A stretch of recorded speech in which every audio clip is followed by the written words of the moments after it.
Tapi pada saat itu apapun yang terjadi, logikanya ya yang akan mundur duluan Ibu Sri Mulyani. Oh gitu. Karena dia harus cari uangnya, dia harus akrobat sehingga ancaman pidananya ada pada Ibu Sri Mulyani. Itu hanya mungkin terjadi juga kalau Jokowi menghentikan segala manuver dia, mengintimidasi segala aparat dan segala perangkat politik pemerintahan untuk memenangkan anaknya itu. Itu kalau dihentikan. Kalau tidak akan ada perlawanan rakyat loh.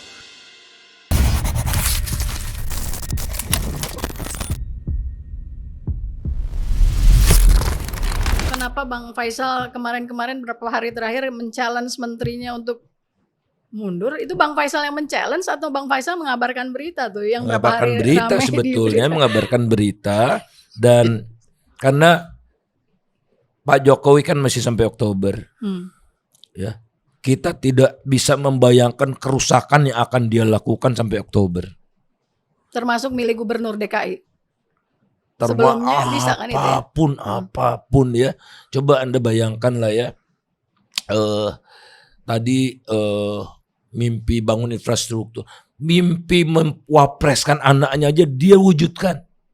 Dia rusak MK, dia rusak segala macam aturan ya. Ini udah dikasih 90 tahun. Undang-undang IKN itu udah 2 kali berubah. Ya. Undang-undangnya usianya cuma belum setahun, udah 2 kali berubah untuk ngasih tambahan insentif. Sekarang keluar PP. PP-nya itu konsiderannya Undang-Undang Dasar 45, kewenangan presiden. Bukannya PP yang undang-undang yang terkait dengan tanah. Saya punya hak prerogatif. Kemarin dia bilang di depan gubernur-gubernur, jangan ketawa ya. Kalau Pak Mendagri ini evaluasi Anda tiap bulan, saya setiap hari. Saya punya hak prerogatif, besok ganti dia.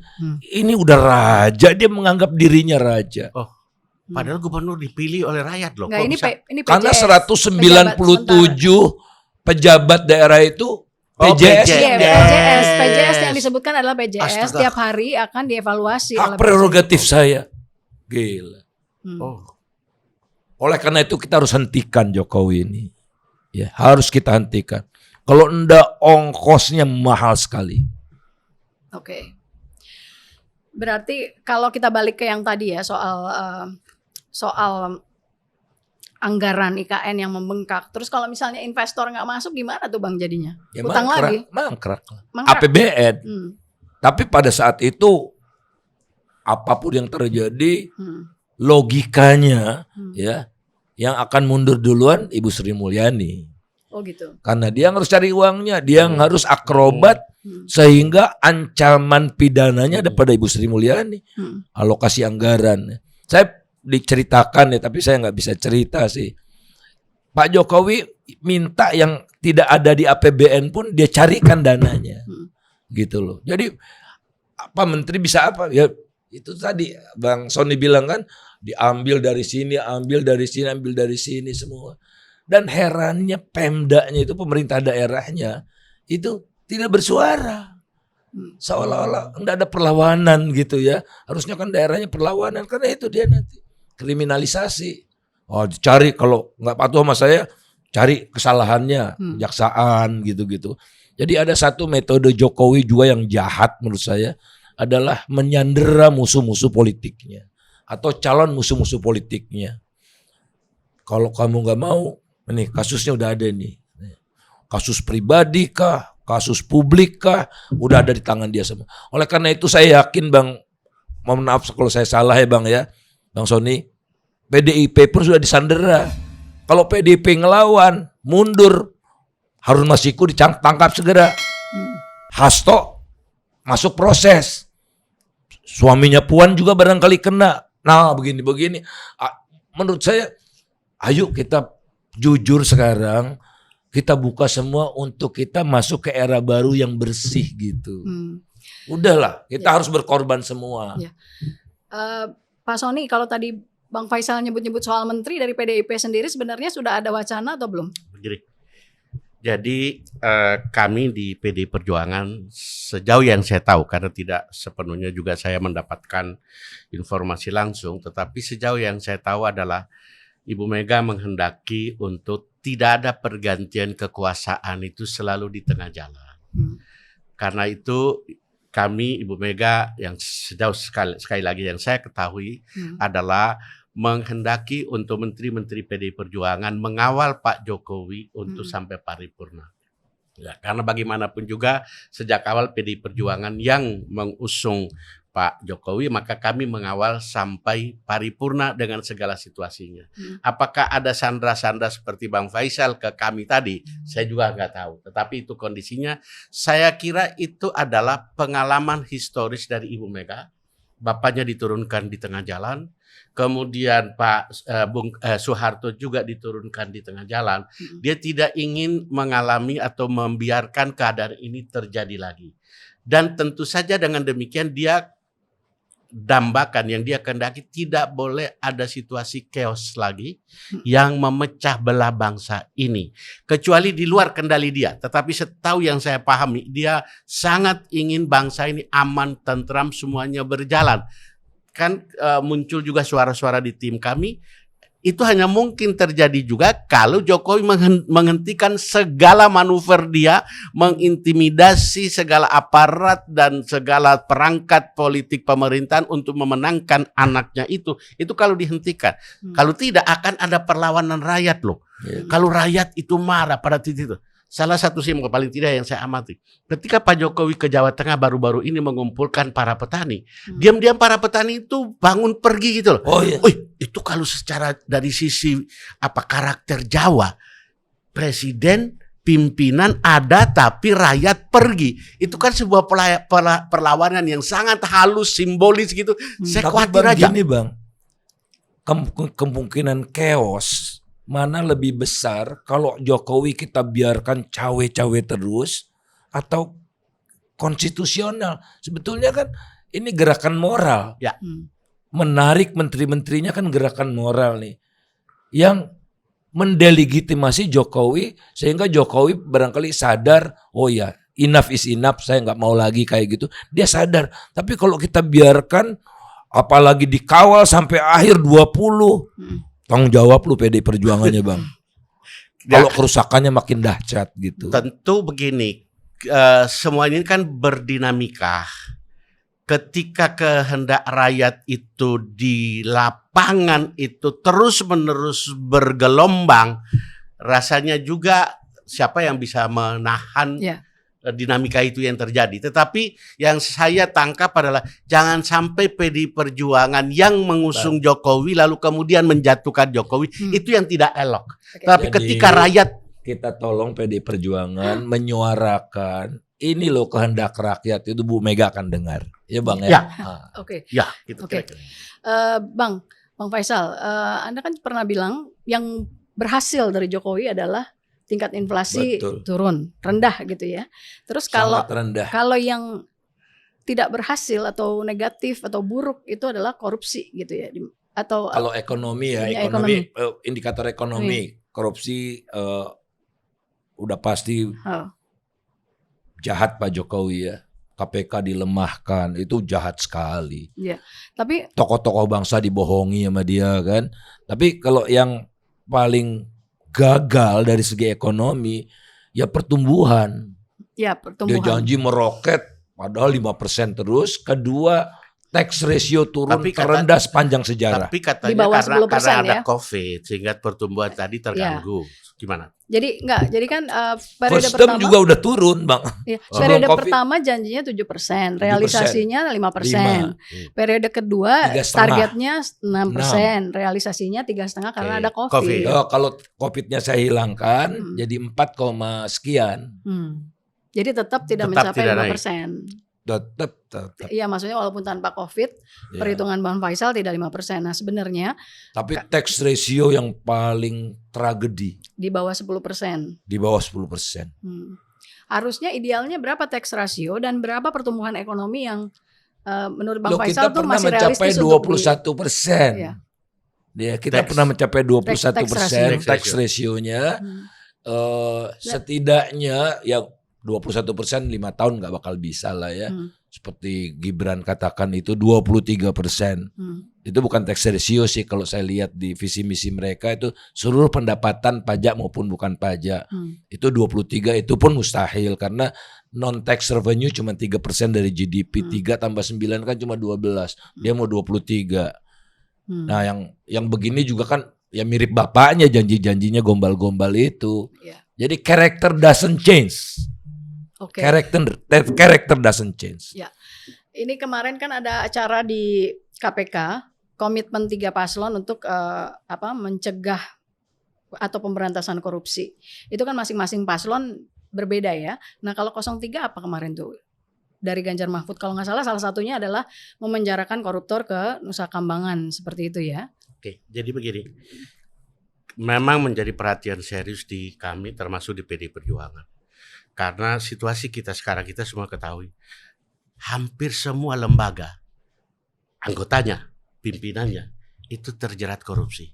Dari MK yang paling tinggi juga terjadi, KPK yang harusnya melakukan pemberantasan korupsi terjadi, ada hakim yang terjadi, ada jaksa yang terjadi, ada anggota DPR yang melakukan, ada bupati, ada gubernur, hampir semua lembaga mengalami. Menteri juga. Dan ini situasi kita menurut saya sudah darurat loh. Jadi, bahkan sampai mohon maaf sampai ke perguruan tinggi, rektor dan seterusnya itu kan sudah gila. Nah, jadi kita harus ada langkah untuk ini. Satu adalah pembenahan sistem pemilu kita. Untuk pemilu kita tidak boleh menjadi pemilu yang sangat liberal, yang sangat mahal sekarang ini.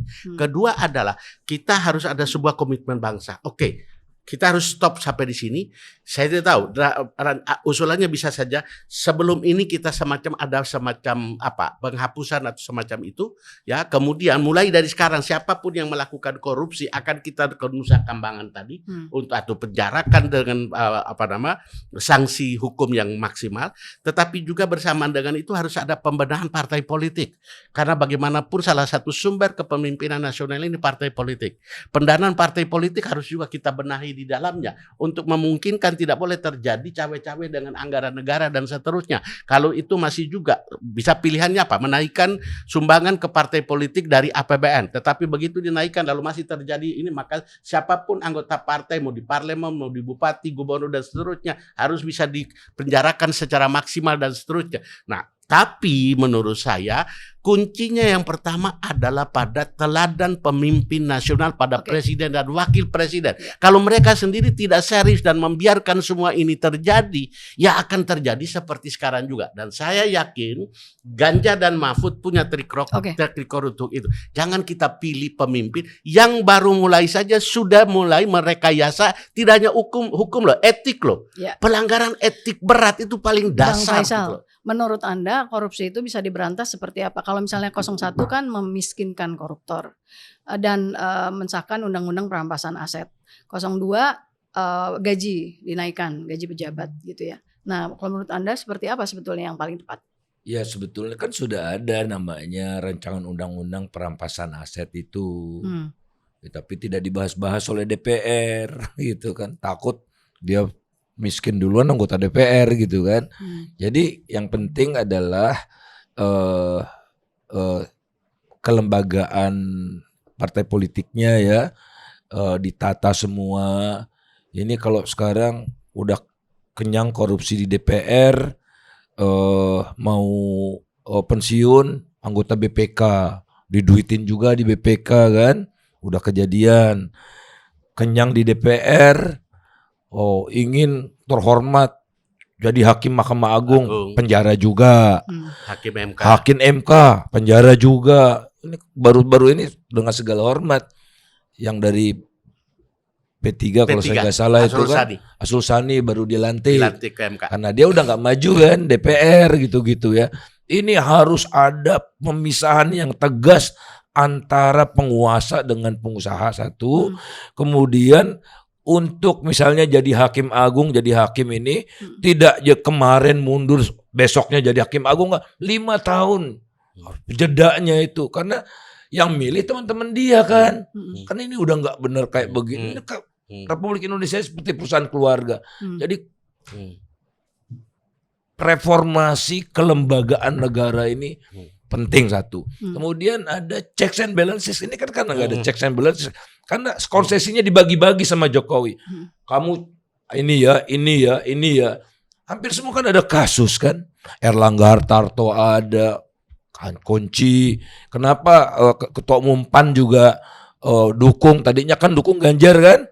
Dukung Ganjar. Ya, kemudian Erik yang disodorkan. Mulai gitu. Nah, ini udah nggak bener nih. Penjahat-penjahat seperti ini tidak boleh memimpin negara lah. Jadi dari pikirannya aja udah rusak.